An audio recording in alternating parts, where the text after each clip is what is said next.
All right.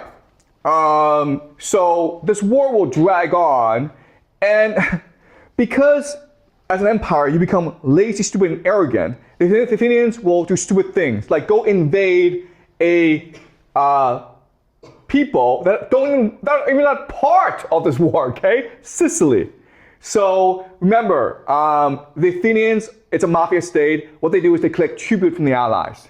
But as this war is dragging on, they need more and more money, so they decide to go conquer more and more people. So they decide, let's go conquer Sicily because it's very wealthy.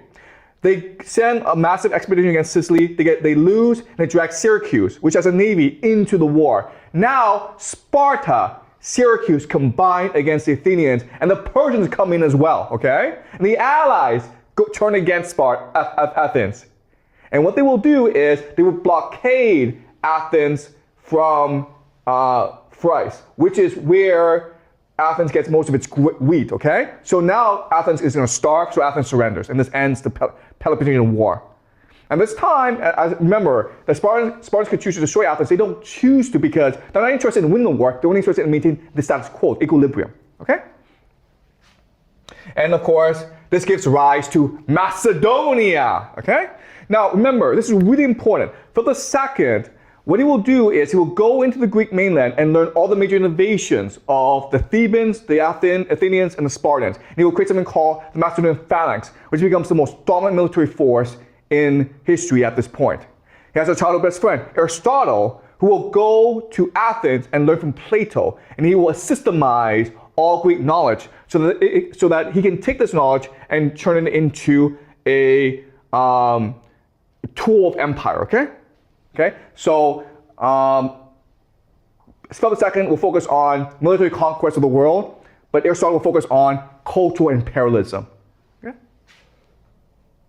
All right, so what makes Philip II such a genius is to understand, listen, the Persians have their horse archers, the Athenians and the Spartans have their hoplites. Okay, so, but what I can do is I can take all these major innovations together and combine them into one military package. And that allows me for coordination, okay? So I can have flexibility and mobility in my army. The problem, though, is that for that to happen, you need to make sure that every soldier is highly motivated, that every soldier wants to fight. Now, traditionally, if you have an army, different sections of your army get special privileges, okay? Usually the cavalry, because these are aristocrats, they get all the privileges and everyone else, their life sucks. But what Philip II understood is like, no. I need to make sure that everyone is happy. So he focused on increasing the morale of his soldiers. And it's very easy, guys, okay?